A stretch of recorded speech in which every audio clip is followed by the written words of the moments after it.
Hola, ¿qué tal? ¿Cómo estás? ¿Cómo estás? Bien, Rodrigo, aquí. Estoy aquí con Armando Urioste, alguien que yo considero muy importante para nosotros como comunidad cultural. Le agradezco mucho que esté acá, le agradezco que tenga una muestra acá con nosotros.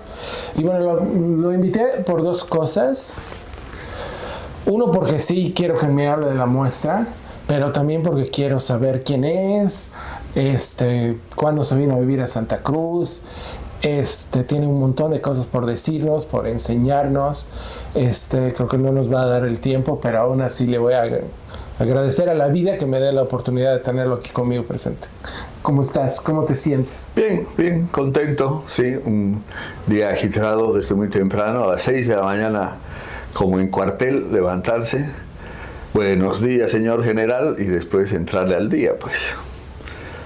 O sea que bien, contento, fresco y pensando todo el rato y quería preguntarle a Homero, ¿cuál de los poetas cruceños le ha escrito al viento? Porque aquí el viento es una personalidad, hay una presencia, el viento tiene una presencia. No sucede lo mismo en mi ciudad de La Paz. Entonces, yo inmediatamente pienso que la poesía tiene que nombrar las cosas, así como nombra la pena, nombra la alegría, al viento y la arena, o sea, le pone nombre. A Homero Carvalho.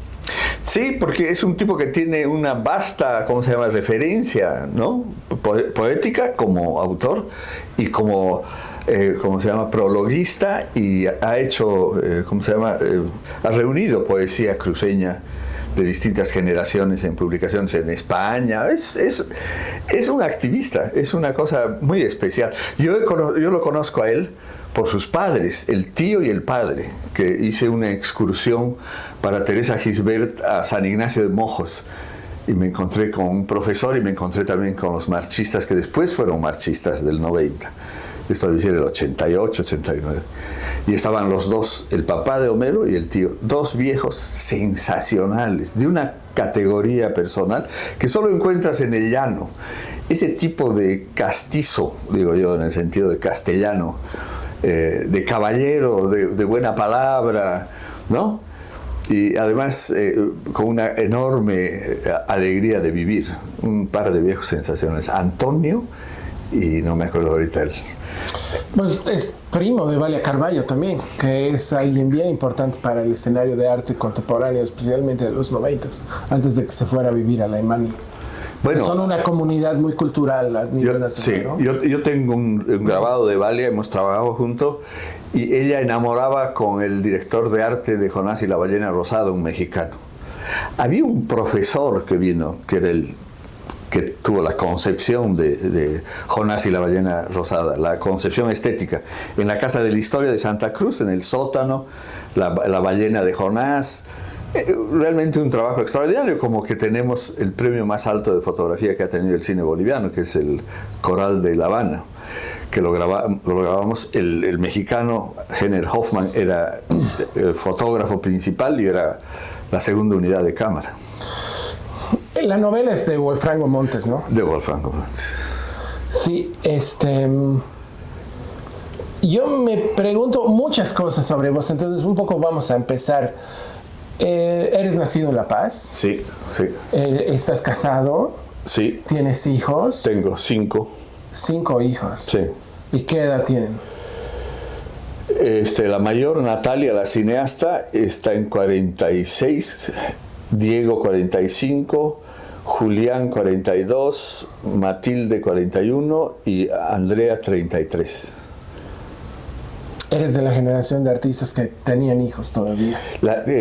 Yo he pensado mucho en que se les debía prohibir a los artistas tener hijos, porque después no son muy responsables con el mantenimiento. Y esto lo digo personalmente y con sentido.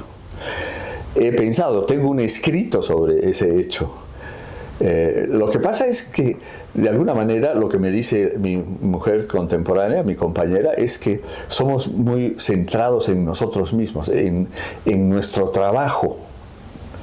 Por eso yo digo, no es que estoy distraído del mundo, lo que pasa es que estoy demasiado concentrado en la vida. Claro. Que hay una diferencia. Bueno, pero yo creo que las nuevas generaciones de artistas ahorita cada vez tienen menos hijos porque cada vez la vida es más difícil también. Sí, Por eso te digo, es una... Bueno, Bach ha tenido 11, digamos, 14 hijos, pero era otra época, ¿no? Pero, digamos, para nosotros es un poco más complicado. Pero bueno, yo igual le agradezco a la vida, ¿sí? Imagínate, Obvio. qué generosidad conmigo, ¿no? O sea... No, creo que no estaba refiriéndome a eso, pero evidentemente los artistas menores de 50, si tienen hijos, tienen un hijito. Sí, Ya sí. es Eso veo yo en la generación. Porque otra de las cosas que a mí me pasa, y es un privilegio, es que yo lo conozco a Alfredo Laplaca o lo conozco a Romero, ¿cómo se llama? Romero Carvalho. ¿Cómo se llama? Muralista, ¿no? Walter Solón Romero, ¿no es verdad? Y conozco a los de la nueva generación. O sea, yo conozco gente de todas las generaciones.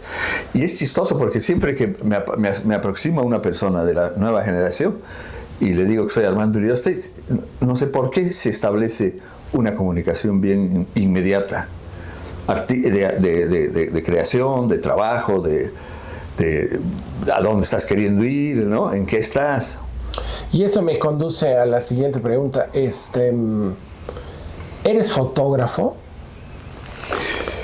Sí, como fotógrafo, sí. Es decir, estaba reflexionando sobre los dos fotógrafos que acaban, bueno, uno ha ganado el Príncipe de Asturias, que es la Iturbide, y el otro ha fallecido, que es el brasilero, el fotógrafo.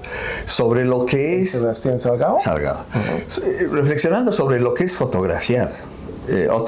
Una vez más preguntándome, para contestar tu pregunta, porque yo siempre me pregunto lo mismo y me respondo de distintas maneras, ¿no?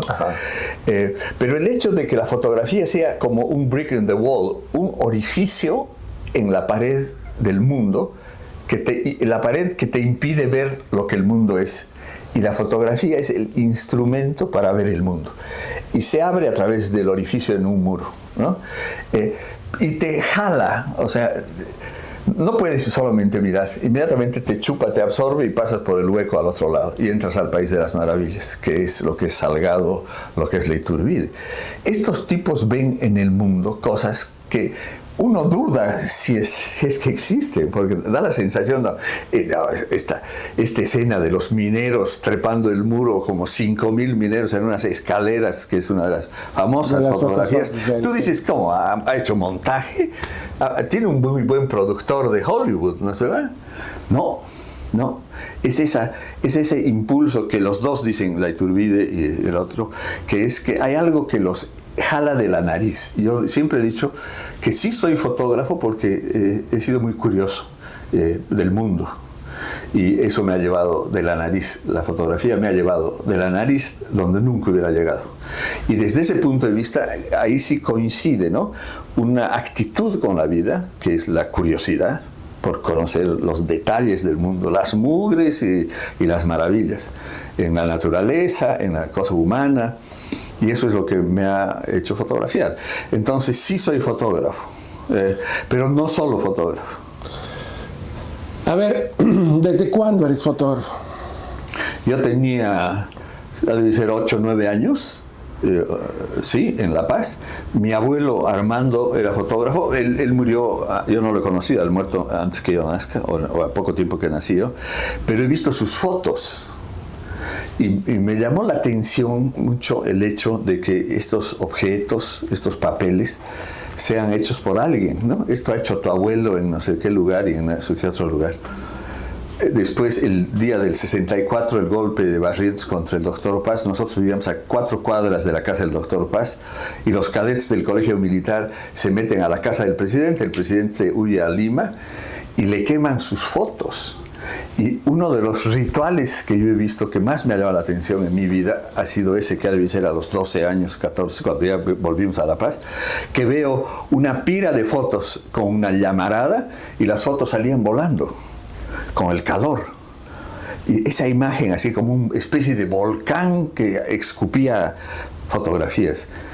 Lo mismo me sucede en el golpe en Chile. Voy a la casa de mi hermano y el periodista de la esquina me dice: no vayas porque el ejército se ha metido en el departamento de tu hermano. Era el que nos vendía el periódico. Entonces yo veo el ejército ahí en la puerta del edificio y veo que tiraban cosas por el balcón, las cosas de mi hermano. Se metieron al departamento, pero no lo encontraron porque le dieron una señal a mi hermano antes los uruguayos, los montoneros. Pero después de que se retire el ejército yo voy a ver y cuando entro, todas las puertas destrozadas y en el centro de la sala una pira de mis fotos. Y mis fotos también volando. O sea, es como un ritual, así lo explico yo ahora en la madurez, como un ritual en el que haces tu juramento, de alguna manera para que no desaparezca, ¿no? O sea, lo que está fotografiado, que se pierda, porque después de todo la foto es memoria, ¿no es verdad? La fotografía es memoria. Entre otras cosas. Entre otras cosas, es verdad. Entonces, que no desaparezca, ¿no? Que el mundo no desaparezca finalmente. Y claro, el siglo XX ha sido el siglo de la radio y de la fotografía. Y los dos, Salgado y Iturbide, son sus hijos putativos más extraordinarios, probablemente. A mí, una de las cosas que comentas me detona una reflexión, o más bien una duda. ¿Cómo se aproxima un fotógrafo a la realidad? A través de la luz. ¿No te da miedo como la alienación en la que puede caer alguien que está acostumbrado a traducir la realidad en imagen? Sí, puede pasar, claro, puede suceder. No, y ahorita que me dice eso, yo me imagino un fotógrafo diabólico que hace unos rituales para retener la realidad. Está Zabriskie Point del italiano, del cineasta italiano, ¿no? Que es una foto, en base a un cuento de Cortázar, que es una fotografía en un parque y de repente aparece un cadáver. O sea, la fotografía ya, más allá de lo fotográfico, de lo estético, etcétera, empieza a tener unas implicaciones entre verdad, realidad, ¿no? E irrealidad, ¿no? Y ahí viene Borges, que es anterior a la fotografía, ¿no? Que es la cuestión del espejo, los espejos, ¿no? Los espejos que reflejan la realidad, ¿no? Pero es lo que es o no es. Eso es lo que pasa con Salgado, ¿no? Tú ves fotos de Salgado y piensas que eso, ¿dónde puede haber una cosa así? Esto, ¿no? Y es realidad, pero es una realidad vista con una sensibilidad. Y tal vez ahí está la diferencia, lo que dice este gran fotógrafo norteamericano de moda, que no me acuerdo ahorita su nombre, que él dice: siempre se ha dicho que nosotros los fotógrafos les robamos el alma a los fotografiados. Yo creo que a mí la foto también me roba un pedazo la mía. Al fotógrafo. Al fotógrafo. Fíjate tú. O sea, esa es una reflexión de un extraordinario fotógrafo de moda. No, pero se sabe bien que en las redes sociales, que no solamente estamos hablando de fotografía, sino de movilización digital de la misma, se sabe bien que hay como una fotografía manipulada, sí, tergiversada y totalmente egocéntrica, sí, y que está en permanente como debate sobre tu propia identidad. Eso no es secreto para nadie, ¿no? Bueno, aquí en la exposición el colibrí frente a su reflejo se está preguntando quién es. Y no sabe si es colibrí o es reflejo de colibrí, ¿no es verdad? Ajá. Ahí está planteado el dilema entre realidad y fotógrafo, ¿no? En el sentido de que, ¿no? ¿Soy yo el que lo ve? O sea, que es un invento mío, o es parte de la realidad, o es la realidad. O sea, lo que yo veo pueden verlo todos, y está constatado que muy poca gente puede ver lo que ven los fotógrafos, porque muy poca gente tiene esa intensidad de la curiosidad, que lo que quiere es definir. Yo digo que la música es el tiempo vuelto espacio, mientras que la fotografía es el espacio condensado en tiempo, presente. ¿Y dónde está la educación involucrada en eso? Porque no se puede hacer... también se te enseña a ver. Sí, no, por supuesto. Tienes que aprender a hablar, aprender a mirar, aprender a ver, aprender a pensar, aprender a imaginar. Y en el caso del fotógrafo, a traducir todo esto, todas estas sensaciones sí, en un manejo de la cámara fotográfica y Sí. en la manipulación fotográfica. Dos cosas. Yo tengo una frase que dice: la fotografía debería aspirar a convertir lo insignificante en significado gracias al artilugio de la luz. La luz es la que hace la revelación, revela la realidad. Pero aquí hay un asunto muy importante. Una cosa es fotografiar caballos y otra cosa es hacer fotografía artística. ¿Qué quiere decir esto? Que la foto o el objeto fotografiado te roba parte de tu alma, o sea, tú le das parte de tu alma a la imagen. Y lo otro es que crea una realidad propia.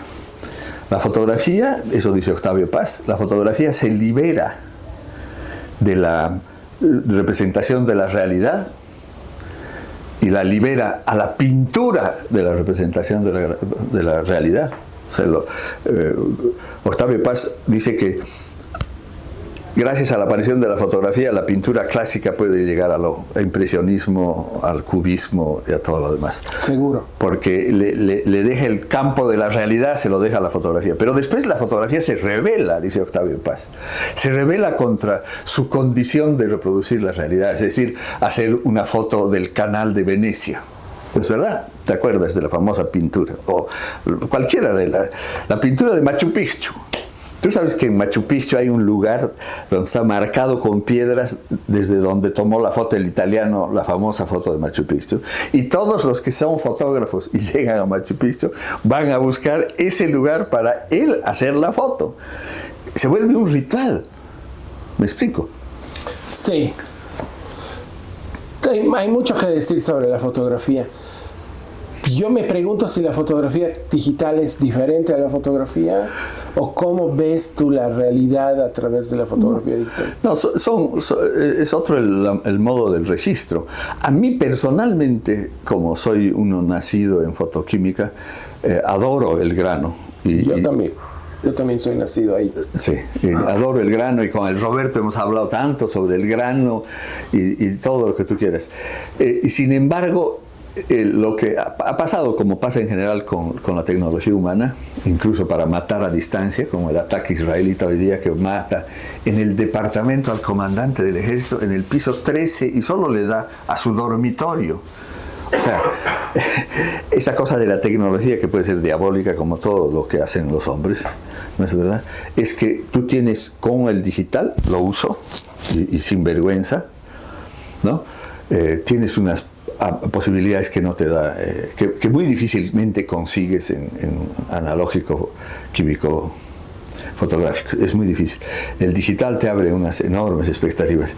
Pero y también ha democratizado la fotografía, ¿no? sí. Pero no como arte, sino como comunicación, como mensaje, ¿no? O sea, como arte también la ha democratizado. Sí, por supuesto, en aquellos que utilizan la fotografía digital como una expresión personal, emotiva, sí, claro. Sí. No, además, esto mismo nos ha permitido fluir toda la información que tenía accesible en otros países. No, es que es como cuando le preguntan a Chuen Lai qué piensa de la Revolución Francesa, dice: ha pasado demasiado poco tiempo para saber los efectos de la Revolución Francesa. Esta tecnología que estamos nosotros asistiendo, digamos, estamos pasando de fotoquímica a digital, es una revolución gigantesca cuyos efectos ni siquiera nos podemos imaginar cuáles pueden ser. Estamos navegando en un inicio así. Pero yo sí creo que es legítimo. Lo importante es el pensamiento fotográfico, o sea, el desarrollo de una filosofía estética. Porque tiene que haber. Eso espero que haya en la sala. Yo espero que una persona que tiene un conocimiento de la fotografía, que ha visto mucha fotografía, se dé cuenta que el uso que hago yo de la fotografía es un pensamiento filosófico. O sea, no solo se refiere a su condición de foto, sino que va, ¿no? O sea, ya vamos a entrar a tu exposición. Hay un par de cosas que me parecen que quiero hablar contigo antes. ¿Qué sucede con el fotodocumentalismo? Bueno, en el desarrollo de la fotografía desde 1800... No, desde tu percepción. Por eso te digo, pero la fotografía viene desde ahí. 1848. El hecho es que hubo un momento en que la fotografía fue la manera como gracias a la imprenta, empezó a conocer el mundo, Egipto y la Asia y la India y los europeos, ¿no es verdad? Ajá. O sea, porque ellos inventaron esa tecnología, ellos desarrollaron esa tecnología. Entonces, el reportero fue una forma de ¿cómo se llama?, convertirse en habitante terrestre, por decirte de alguna manera, ¿no?, en una época. Ahora, contemporáneamente, el fotoreportero máximo es el brasilero, Salgado, ¿no? Salgado. Para mí es un tipo extraordinario. En verdad, para mí es el primer fotógrafo del mundo global. Es el primero que no ha dejado un solo territorio y una sola condición humana y condición geográfica que no haya. No sé si ha ido al Ártico y al Antártico, no he visto fotos de él, pero sí esa noción de un tipo que con su obra abarca todo el planeta, yo creo que es el primer fotógrafo global. Y lo ha hecho a través de fotoreportero, como en condición de fotoreportero. Pero claro, en algún momento se produce no sé, un alumbramiento que va más allá de la fotoreportero. Ese tipo de fotodocumentalista hay en Bolivia, ¿no? Sí. Hay estos viajeros, estos fotógrafos mochileros. Hay. Sí, paisajeros. Aquí he encontrado un grupo en una reunión, apenas llegué yo de Santa Cruz, había un grupo de fotógrafos que hacen excursiones, además, que es una buena manera de desarrollar la fotografía. Porque, y la mirada. Sí, es caminar, hay que caminar, otra vez, ¿no? Es la imagen esa del hueco y que te pasas al otro lado y hay que caminar, porque el mundo es vasto, ancho y ajeno. Ahora, ¿cuál es la responsabilidad del fotógrafo en relación a la documentación de esa mirada y de esa realidad captada por la cámara? Mira, a mí me ha pasado una cosa cuando he empezado a digitalizar mi archivo de blanco y negro. Tengo más o menos unas 350.000 negativos entre color y blanco y negro. El grueso, los 300.000 deben ser, 280.000 deben ser blanco y negro, el resto color. Y después ya he empezado a digitar desde que he vuelto a Polonia en el 82. Pero cuando he empezado a digitalizar me ha venido una vergüenza, un sentimiento de vergüenza, porque me he dado cuenta que soy tan vanidoso y tan egoísta que lo único que he hecho es fotografiar mi paso por el mundo, documentar mi presencia. ¿Es por eso? En la ausencia. ¿Eso es intencional, perdón? No, pero cuando lo he visto, yo no sabía. Yo siempre he dicho que soy fotógrafo porque no me gusta estar en la foto, ¿no? Por lo tanto, estoy detrás de cámara. Pero aquí me ha sucedido la conciencia de lo fotográfico de una nueva manera, que es ver las 300.000 o 200.000 fotos y decir, lo único que he hecho es fotografiar mi paso por el mundo. ¿Entiendes? Estoy haciendo un testimonio de un tipo que no tiene la más puta importancia. ¿Quién puta soy yo para que la gente se acuerde del mundo o considere que lo que yo he visto tiene alguna trascendencia? O sea, bueno, pero pasado el tiempo va a cobrar cada vez más importancia, ¿no? Vaya Dios a saber si es que hay alguien que la lea, porque si no la leen va a quedarse nomás como es. Pero a lo que voy son procesos de la reflexión sobre el ser fotógrafo, que es el inicio de tu pregunta, ¿no es verdad? En algún momento me avergoncé. Y después, cuando dije que quería estar detrás de cámara y no en las fotos, digamos, de mis compañeros de curso o lo que fuese, ¿no es verdad? Me doy cuenta que siempre estoy en el reflejo de los ojos, pues. Si yo retrato a una persona, voy a estar en el reflejo del ojo. O sea que en verdad nunca estoy fuera de mis fotos. Es otra vaina, ¿entiendes? Y tal vez por eso es tan interesante esto que dice este fotógrafo, ¿no? Que él no solo ha sentido que le quite el alma a los fotografiados, sino que la misma foto le quita a él un poco de alma. Tal vez ese poco de alma que me quita a mí es ese reflejo en los ojos de aquellos que he fotografiado. Ya, antes te voy a hacer una sola pregunta más antes de entrar a tu propia práctica o la exposición que tenemos aquí abajo. Y tú eras amigo de Balcarce. Sí. Y yo creo que no tengo como el derecho de considerar su amigo, sin embargo hablaba mucho con él. Y yo le he preguntado varias veces y te voy a hacer la misma pregunta a ti. ¿Cuál es la responsabilidad de la historia del arte? ¿Cuál es tu lugar en la historia del arte? ¿Dónde crees que te ubicas tú como persona en este proceso? Es exactamente lo mismo que le pasa a Cervantes, yo creo, con el Quijote. Es decir, haces una obra en la que expresas como absolutamente posible dos cosas. Primero, la expresión de una sensibilidad, una emoción que piensa y se vuelve sensibilidad y pensamiento, eso por un lado, y por otro, el más importante, el de la libertad de la belleza. Yo creo, y me avergüenza, ¿no? O sea, no estoy tan seguro que las cosas que haga tengan un alto contenido estético como para divertirse, como para gozar, digamos, ¿no es verdad? Porque habría que gozar en directo, nada, ninguna explicación ni ninguna cosa. Tú debías acercarte a una foto y te agarra o no te agarra, ¿no es verdad? Entonces, la duda mía es, ¿habré hecho tantas huevadas como para que alguien la agarre y alguien se alegre?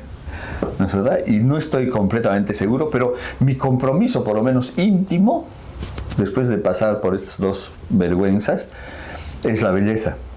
La belleza y la reiteración de que vale la pena vivir porque el arte destruye a la muerte.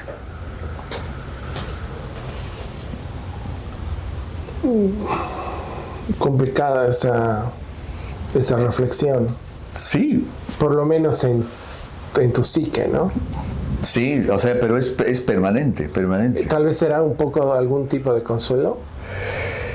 Sí, porque hace que sea llevadera la existencia que de por sí nos enfrenta a una naturaleza que le importa un carajo lo que somos y lo que hacemos y que nos da duro.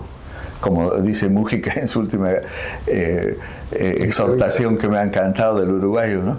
Quisimos cambiar el mundo y nos cagaron a palos, ¿no? O sea, pero igual, él mismo lo dice, igual vale la pena hacerlo, vale la pena haber hecho lo que he hecho, que me hayan metido preso, que me hayan perseguido, que me hayan destrozado mi casa, vale la pena. Vale la pena, y eso es lo que creo que el arte debería hacer, la poesía, la pintura, la música, es decir, hacer ver al resto de los humanos que vale la pena vivir, porque se puede hacer una cosa tan bella y tan festiva como un concierto de Vivaldi en Caracas. Bueno, pero en el caso de Mújica era una percepción subjetiva. Sí, sí. Pero lo que a mí me gusta es su expresión, porque yo también soy del Río de la Plata, ¿no? Los bolivianos somos rioplatenses. Ok. No solo los gauchos. Valga la aclaración. Valga la aclaración, ¿no? O sea, podemos opinar sobre Messi con absoluta autoridad. Por favor. Ya vamos a pasar a la segunda parte de la entrevista, que es la exposición que tienes acá.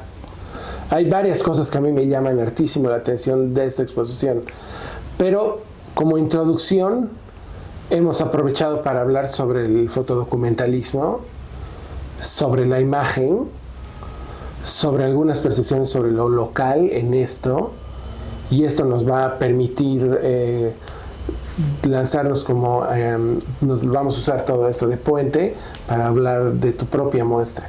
En la muestra hay 3 series, una obra entera que son 2 fotos en referencia a 2 pinturas y a 2 pinturas complejas que pintó originalmente Goya,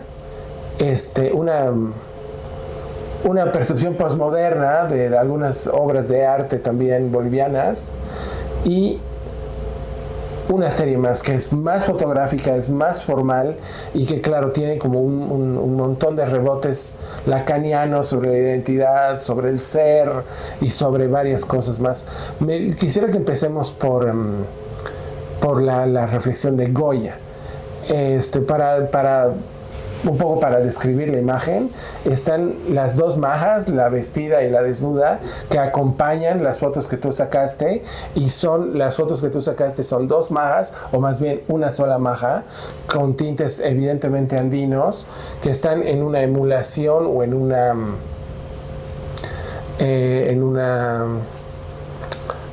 inspiración de la obra original. No sé qué opinas de la obra, ¿qué se te ocurre? Bueno, Me invita Jorge Patiño y me dice si estaba interesado en hacer esta traslación o traducción de una obra clásica a una versión fotográfica contemporánea, ¿no?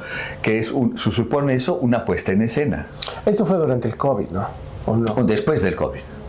En el COVID tuvo la idea y después del COVID. Sí, pero me parece que ya en el COVID había pensado en eso. Sí. Y entonces, ¿qué es lo que pasa? Yo nunca he hecho puesta en escena. Y conozco a varios fotógrafos. Hay un checo, había un polaco, un francés, varios. Había un italiano, un cubano, que solo hacen puesta en escena. Es decir, es el colmo ya, ¿no? Pone la cámara, el trípode y arma una situación entera con personajes. Claro, montones de eso, especialmente en los 90s. 90s, ¿no es verdad? Yo nunca había hecho eso, entonces a mí me pareció interesante, porque a mí otra vez la curiosidad, a mí me interesa meterme en camisa de 11 varas, porque solo tengo el tiempo de esta vida para experimentar, después se acaba. Entonces le digo, perfecto. Entonces hacemos una selección, somos un grupo de personas, un trabajo colectivo, yo soy solamente el que dispara finalmente, pero bueno, también el que dispara tiene sus cosas que decir. Pero entonces viene la construcción de 24 obras son, ¿verdad? Estas son 2, habrían 22 más con el mismo tratamiento. Lo que pasa es que yo aquí en Santa Cruz no he querido mostrar las 24, sino he querido hacer estas 3 series para que la aproximación a mi trabajo tenga distintos ángulos, por decirlo de alguna manera, ¿no? O sea, que la gente pueda ver, decir, ¿cómo hace desnudo de Goya y después hace colibríes en un espejo? O sea, ¿no? ¿Cuál es ¿no? Uno puede ser realismo romántico, el otro, ¿qué cosa es? El otro es poesía de Apollinaire, ¿no? O sea, y la serie de los pintores puede ser, no sé, es una abstracción estética. Pero parecería que uno es rebote del otro. Me parece que se acompañan bien las fotos de los bolivianos con las de Goya. Es probable, yo no lo había tomado así, pero es probable. Bueno, finalmente soy yo que está detrás de los 3 experimentos. O sea, sensibilidad es la emoción que reflexiona, ¿no? La emoción que reflexiona se vuelve sensibilidad, y la sensibilidad que a través de la técnica se expresa se vuelve arte. Pero bueno, vamos a seguir abordando algunas reflexiones sobre esta obra. ¿Es una traducción histórica o es una traducción desde la pintura, o la relación que hay entre la pintura y la fotografía?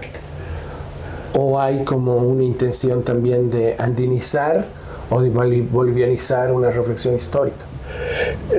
Las 3. Hay la intención de bolivianizar, y en el caso de la maja vestida, que usa mancancha, que es una ropa europea, ahí hay una ambivalencia, ¿no? de simbólica. Pero sí, hay una intención de un clasicismo, y creo que está logrado. En las 2 majas, creo que hay una percepción de un clasicismo. Está todo muy bien compuesto, por decirlo de alguna manera, ¿no es verdad? Por un lado, una de las cosas que han observado varias personas que conocen es la iluminación. Y la pintura y en la fotografía la iluminación es la que hace la revelación, ¿no? Si bien el objeto es reconocible porque es la Sayuri desnuda, pero es la luz la que hace que la Sayuri desnuda se convierta en la maja desnuda. ¿Me explico? Sí. Entonces, también hay una reflexión.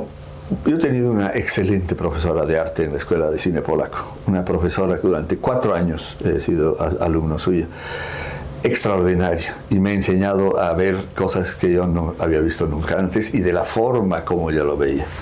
De eso me queda intención, técnica y resultado. Ella decía que todo se puede ver desde el punto de vista de la intención, que se lee en la obra, porque está implícito el propósito en la obra. Está implícito. Un buen lector le encuentra el propósito. Puede leer la técnica en la medida que conoce las épocas, las eras, las tecnologías y todo lo demás. Y el resultado lo va a juzgar por si hay coherencia.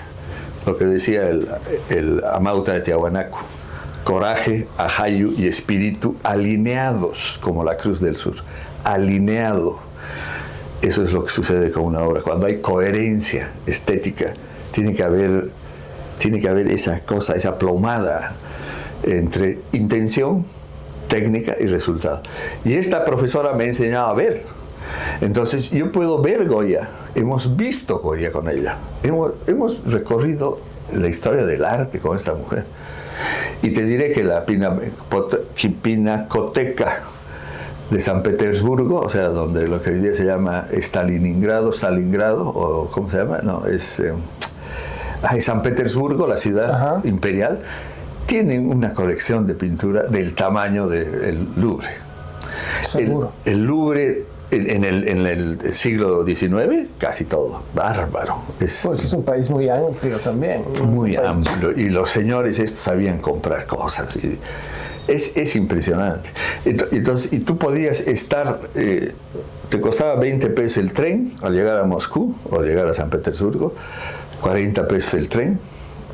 Y entrabas gratis porque eras alumno de escuela de cine, entrabas, te podías quedar todo el día a dormir en las salas del Hermitage. Nadie te molestaba. Es más, todo el mundo, todos los empleados, todos querían que por favor te quedes, que por favor estés bien, porque eres alumno de cine, además de Bolivia. Entonces, así como, ¿no? Vamos a compartir contigo este banquete. Entonces, siéntate bien, ¿no? Por favor, no sabes. Para seguir dándole vueltas a esta misma reflexión, ¿esas fotos son sexys? No tienen la intención erótica. La pintura sí. La pintura, porque está desnuda, porque para nosotros ¿cómo se llama? Los judíos los judíos no circuncisos, una desnudez nos parece erotismo, pero no. La desnudez es la desnudez del cuerpo, es una cosa de la naturaleza. Y yo por lo menos creo así. Y en el caso de Goya... Por eso te estoy preguntando, no lo sé. Sí. No. Y mi relación con la modelo, digamos, he fotografiado mucho mujeres desnudas, ¿no? Para publicidad y cosas, ¿no? Siempre es muy respetuoso, siempre. Y no puede haber la más mínima sugerencia. Ahora, ¿qué es lo que sí he aprendido? Es que ella tiene que sentir que tú la miras como mujer. ¿Me explico? O sea que o la admiras o no sé si deseas, pero ¿entiendes? Que su belleza te sublima, te llena. ¿Entiendes? Es esa cosa con la modelo. O sea, cuando ella viene, la tienes que recibir con afecto, con cariño, incluso enamorado, ¿no? O sea, porque solamente así ella va a poder dar todo de sí. A mí lo que más me interesa de la obra es nuestra relación con la historia del arte global. Claro, lo que has dicho en la introducción. Eso es lo que a mí me parece más importante. Me encanta que reflexionemos sobre nuestra relación con la historia del arte global, porque me parece que es espinoso y hay que tener harto cuidado con la colonización de la cultura, que es un tema que no es un tema menor. Sin embargo, me parece que es un error no hablar de la cultura, del arte, la fotografía, pensando que no existe una historia que evidentemente se ha diseñado en Occidente, ¿no? Y en Europa. Entonces me parece que apropiarse como de un lenguaje así me parece importante. Y me parece divertido a la hora, me parece las fotos me parece que son bellas y que representan como muy bien como se ve claramente el vínculo con la obra original. Me parece que en esos términos es una gran obra y a mí me encantó, y así como esa obra me gustan las otras que se desmarcan de lo europeo, se desmarcan de la historia del arte occidental, pero nos ponen a hablar sobre nosotros mismos, sobre la historia del arte boliviano y cómo nosotros desde la fotografía, con materiales comunes, podemos como repensar, reflexionar sobre María Luisa Pacheco, sobre Tito Kuramoto y sobre Alfredo Laplaca. Y entonces yo cuando vi para explicarle al público, las primeras obras que yo vi fueron unas representaciones espinosas, de alguna forma puntiagudas, de conseguidas con unos cuchillos, como si fueran las puntas de unos cuchillos. Pero la evocación a las pinturas montañosas de María Luisa Pacheco son evidentes, sin ser iguales y sin ser obvias. Entonces a mí me parece que esa reflexión sobre la historia sigue siendo por demás valiosa para nuestras reflexiones bolivianas, y me parece como me parece un homenaje, pero también una reflexión del tránsito de los medios y del paso del tiempo, ¿no? Entonces me parece increíble. No sé qué opinas. Sí, todo lo has dicho tú, esa es la intención, y la primera vez que yo vine a Santa Cruz lo fui a buscar a Armando, el pintor clásico. Ajá, Armando Jordán. Y toqué la puerta y no me quiso recibir. Cuando le dije que era Armando Urioste de La Paz y quería conocerlo, me dijo, está descansando. Se acabó la de cosas.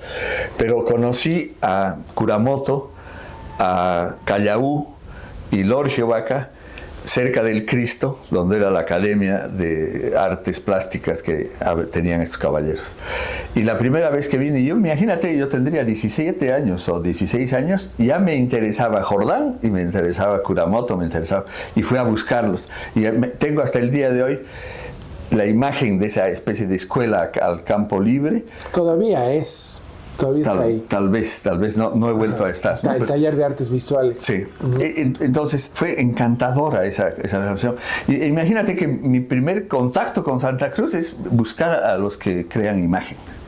¿No es verdad? O sea, Armando. Y después me toca, por encargo de la Biblioteca del Bicentenario, fotografiar toda la obra de Armando Jordán que está en la Universidad Gabriel René Moreno, más 3 colecciones privadas. He tirado como 280 obras de Armando Jordán. Me las conozco porque las he fotografiado una por otra para el libro que se hizo en homenaje a... pero eran de colecciones privadas. Colecciones privadas y la universidad. La mayor colección la tiene la universidad, que era la colección familiar de la familia. Buen dato. Por el dato. Sí, no. Entonces, sí, bueno, el otro día me he enterado que la princesa de la Glorieta, Clotilde Urioste de Argandoña, es hija de una señora Velasco cruceña. O sea, mi bisabuelo era hijo de cruceña. Velasco. Entonces, hay algo que me une a este lugar, que me hace venir, que me hace sentir bien, que me pregunto sobre la poesía y el viento, y qué pasa con el viento y las vegetales, y qué pasa con el vegetal, ¿no? Esa cosa que la María Luisa Pacheco, antes de morir, su hija nos contó en la casa Melchor Pinto, ¿no? Que se quería venir a Santa Cruz para pintar el verde. O sea, ella quería dedicarse al verde en los últimos años de su vida y no pudo porque se murió antes. Entonces, a mí también me queda un poco, ¿no? O sea, ¿qué puedo hacer yo con el verde? A ratos pienso que de repente ya estoy muy cansado, muy viejo, y no tengo la energía que tenía antes para ver. Estoy fotografiando, salgo siempre con cámara. Yo no puedo estar un día sin fotografiar, no puedo. Entonces salgo, o ya sea con celular o con la Canon, salgo y hago fotos y trato de aprender de la cuestión del sol, de la cuestión de la luz, los tonos del verde. Estoy pensando mucho en Van Gogh, que él decía entre el amarillo y el azul está el verde, pero él decía no, hay cosas que le faltan al verde que no son ni del amarillo ni del azul, y empezaba a indagar sobre la frontera de uno y otro color. Es una cosa interesante que me pasa al caminar y ver, porque claro, yo soy paseño, he vivido en Polonia, he vivido en La Habana, he vivido en Lima, he vivido en Santiago, pero nunca he estado en un bosque como este, tanto tiempo, ya son 2 años casi, ¿no? Y salgo y miro, veo, y cómo refleja la luz, cómo se combina la luz con el viento. Para no irnos demasiado del tema, ¿cuál es la relación de la historia con estas obras? Bueno, es esa cosa de la formación que tengo. Yo tengo una formación sólida en arte contemporáneo, en el arte en general, y creo que eso que tú has señalado, ¿no? Que creo que al espectador le tengo que obligar, o sea, no sé si obligar, pero le tengo que sugerir, ¿no es verdad?, que reflexione sobre historia, contemporaneidad, objeto, ¿no?, sensibilidad. ¿Por qué? porque soy parte de un proceso largo que va a estar después de mi existencia. Yo voy a desaparecer y la fotografía va a seguir. Hay algo conflictivo en la muerte de la historia, digamos, de Danto, de los años 90, y una necesidad de una reflexión sobre la propia historia en Bolivia, ¿no? Porque claro, a mí me encanta, en la teoría me encanta la idea del arte posthistórico, me encanta. Sin embargo, aquí en Bolivia es peligrosísimo porque con ese pretexto vamos a negarnos totalmente y vamos a dispararnos quién sabe por dónde. Y eso no me parece, eso más bien me parece peligroso, ¿no? Sí, claro, sería completamente desprendida del culto que tiene que ver. Cuando en los mandamientos se dice honrar padre y madre, no solamente tu papá y tu mamá, sino también lo que viene detrás tuyo, antes que tú. Hay que honrar eso también. Hay que honrar lo que es el arte, hay que honrar lo que es la historia, hay que honrar eso y deberse a eso, saber que uno es parte de eso y que esto que estoy yo haciendo ahorita todavía tiene una proyección hacia adelante. O sea, que no se acaba conmigo. Y lo que yo he hecho es mi contribución, no sé si valiosa o no, lo que sí tiene que ser, eso es indiscutible, tiene que ser honesta, completamente honesta. Pero en esos términos, ¿dónde están los límites de la originalidad? Nunca terminamos de resolver el problema sobre qué es original y si la imitación o la el remedio, influencia, claro.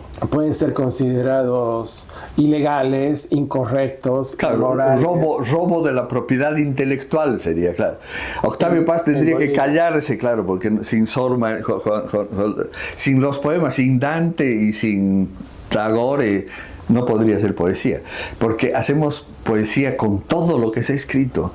Eso es una cosa también interesante, o sea, y la fotografía, obviamente, y cuando lo ves a Salgado ahora, yo personalmente me siento parte de una tradición. Claro, no tengo la estatura ni la capacidad que él ha tenido para producir todo eso, ¿no es verdad? Porque hay que tener la capacidad de hacerlo, y lo ha hecho. Pero sí, yo espero que algo quede, sinceramente. Y no soy yo el que va a juzgar, sino los que queden y que vean. Digamos, ahora está sucediendo que el próximo año en el Centro de Cultura Española en La Paz van a hacer una retrospectiva, 3 muchachos, sobre mi fotografía blanco y negro en los 60s y 70s. Solamente fotografía blanco y negro de 60s y 70s. También como la recuperación de una ciudad que ya no existe. Otra vez memoria, ¿no ve? Entonces, ahí otra vez también es historia, también es una reflexión sobre la historia, lo que había, lo que hay, lo que ya no hay, lo que habrá, ¿no es verdad? Otra vez el picaflor, lo que hubo, lo que habrá, quién seré yo, a dónde iré. De alguna manera es la síntesis de la condición humana, ¿no? No sé si quieres hablar de los colibríes. Bueno, lo de los colibríes, hay 2 amores fotográficos muy intensos que he tenido. Uno de ellos es con los cactus, los ágaves desde muy niño, y el otro es las espinas de la rosa y del árbol cruceño también, y el otro es los pájaros, las aves. Yo recuerdo porque me preguntaba si soy solo fotógrafo. No, soy músico también. Y el momento más importante de mi vida como músico, así como el incendio de las fotos en el golpe del 64, es haber podido imitar a un pájaro silbando. Y me acuerdo del día que lo he podido hacer. Primero no podía proferir sonido hasta que he tenido que desarrollar la capacidad muscular de hacerlo, y después empezar a practicar hasta poder imitar. Ese día fue uno de los días más felices de mi vida, en el sentido de la música y de la vida, ¿no es verdad? Los pájaros son una expresión. Entonces, dentro de esos pájaros, en un momento dado, me piden unas tapas de una revista europea, y lo que yo hago es me consigo un microscopio de 500 ampliaciones y he hecho fotos de las alas de los picaflores. Hay una colección de picaflores en el Museo de Historia Natural en La Paz. En un cajón como este hay unos 300 colibríes distintos. Sí, yo los he sacado y he escogido, hay unas combinaciones de color, bueno, y hacerles fotos a las plumitas. Y con eso he hecho una serie, hace 40 años atrás. Otra vez esa aproximación a las aves, al silbar, siempre están presentes. Pero es más formal en este caso, ¿no? Sí, lo que pasa es que este pájaro viene a tocarnos la ventana durante 4 años a las 10 de la mañana. No todos los días, venía cuando le da la gana, pero siempre venía y se paraba en la ventana. O sea, no se paraba, sino aleteando en la ventana. Hasta que un día le saqué un... No se puede parar, ¿no? No. Se para en las ramas, sí, se para. ¿Se puede parar? Sí, se para. En verdad se cuelga, porque no puede parar así. Para así. Me parece que puede darle un ataque cardíaco si es que hace algunas cosas. Después de tremendo ejercicio. Sí. Bueno, pero este tocaba, finalmente le pongo agua y después seguía, persistía. Entonces yo agarré y dije, no, pues este me está viniendo a decir algo. Almahuatan. Viene mensaje, agarré la cámara y empecé durante bastante tiempo. Y después, ya viendo en la computadora las fotos, se me ocurrió el texto, ¿no? Es decir, hablar en primera persona como si yo fuese el colibrí, ¿no? Y, bueno, ahí está el texto, que es una descripción de su llegada y de su partida, y de lo que le pasa con el agua, lo que le pasa con el vidrio, lo que le pasa, en fin. Es una preocupación filosófica de un ave. Ya para concluir, para terminar, hay 2 cosas que me parece que están que están rebotando la una con la otra. Número 1, me contaste que a los niños de Casa Prado le regalaste tu archivo. No, regalar no. Lo he entregado para su custodia y su, ¿cómo se llama? Catalogación. Ya, buena declaración, bien, buena diferencia. Sí. Importante. El primero que me habló de eso fue Patricio Kruker, y después me habló ¿cómo se llama? El pariente aquí, el fotógrafo que está aquí, no me acuerdo ahorita, y estoy queriendo que la fototeca del Gastón Ugalde también vaya ahí, de manera de constituir una fototeca paseña. ¿El pariente de quién, perdón? Tony Suárez. Al pariente. Sí, es mi pariente. Ya. Es Urioste, su madre. Y entonces, está dado en custodia. Incluso yo he entregado equipos para que los comercialicen y se financie con eso el trabajo de la catalogación. Y bueno, de ahí ha salido esta exposición sobre mi fotografía blanco y negro 60-70, que es el hijo de Sergio Prudencio, el músico, que es un fotógrafo formado en Argentina y en Florencia, y que está queriendo hacer una exposición sobre la fotografía mía de blanco y negro. No sé qué es lo que quiere hacer, pero ahí está. Entonces, a mí me parece también interesante que me complace, ¿no?, que él considere, los dos, el Diego Núñez y este muchacho Prudencio, consideren, porque ha sido así, les he entregado, y a los 8 meses he ido a decir, oye, el papel que hemos firmado no está muy claro, cuidado que pase algo con mis hijos, no sé qué mierda, ¿no?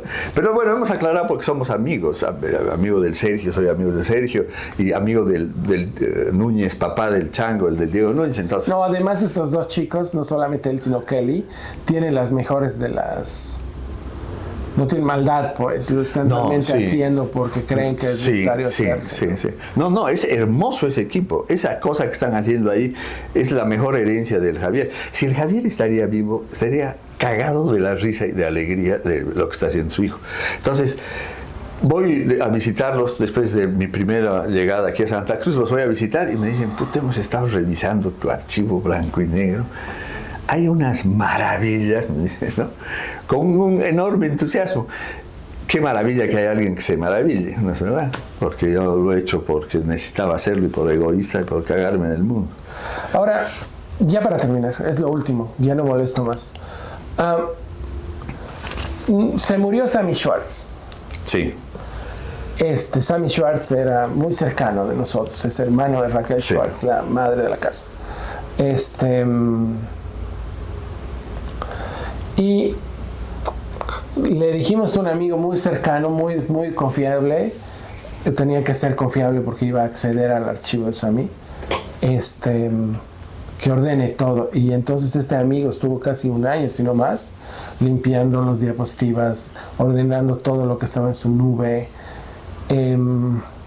Que me parece importante, todo lo que nosotros, de alguna forma nosotros lo hacemos con pintores y con otro tipo de artistas, ¿no? Pero lo que me quedo pensando es cómo se puede hacer como un estudio claro sobre un proceso creativo de tan larga data, tantas fotos sacadas, tanto tiempo transcurrido. ¿Cómo puedo yo como saber cuál es una buena foto en el marco de todo esto? No estoy hablando solamente de Sammy, estoy hablando de Gumo o de cualquier otro. De cualquier otro, ¿no? Bueno, yo vuelvo a Octavio Paz, que es de alguna manera mi guía espiritual. Él dice que la fotografía tiene que ser, como la poesía o la música, de impacto directo y en primera persona. Solamente si te impacta y te conmueve, como una sonata de piano y cello de Beethoven, funciona. Si no, es como dice Borges, si agarras un libro y no te agarra, botarlo. O sea, la lectura no es obligatoria, compadre. Pero ahí esto termina siendo sumamente subjetivo. Sí, pero eso es lo que pasa, ¿no? No todos, no sé por qué. Yo me siento que soy hijo y nieto de fotógrafos, ¿no? Entonces, yo estoy viendo como fotógrafo no solo lo mío, sino lo de mi padre y lo de mi abuelo. Entonces, ¿cómo se llama? Hay una especie, por un lado, de tradición y por otro lado, de formación. Yo desde muy chico he sido formado en la estética de la luz, en la cosa, como mi padre fotógrafo, mi madre amiga de la María Elisa Pacheco y de la otra, ¿no? Que íbamos a tomar té o hablábamos y entramos al estudio. O sea, mi crecimiento ha sido muy... Yo he tenido mucha suerte. Mucha suerte. A mí el ratos me da... ¿Qué pasa al final? Que mi razonamiento, mi pensamiento, mi sensibilidad a veces pasa completamente desapercibida por un lado y por otro lado incluso hay gente que se ofende. ¿No? ¿Entiendes? Lo siente como provocación o cosas así rarísimas que no me atañen, digamos, personalmente, pero que sí veo como consecuencia, ¿no? O sea, y veo que es resultado de mi participación. Me acuerdo de una exhibición de un documental sobre la fiesta de los negros en Yungas, y en la sala un negrito yungueño dice: ¿y qué hace ese cara blanco hablando de nuestra cultura? ¿Con qué derecho? ¿Con qué...? Bueno, ¿ya? Seguimos ahí. Sí, pero para que veas tú. Porque claro, lo que yo quisiera es que puedan ver una cosa así y sentirse bien, alegrarse y reflexionar conmigo, porque en el fondo una obra solo se completa en el espectador. La obra siempre es incompleta. Necesita de un lector. Claro, claro que sí. Lo vamos a dejar ahí. Bueno, gracias a Chilín en la producción, a las chicas ahí abajo, Florencia y Gianni, que están en el generador de electricidad, dándole a la bicicleta. Y por supuesto al gran maestro, que le agradezco mucho su presencia acá. Gracias por todo.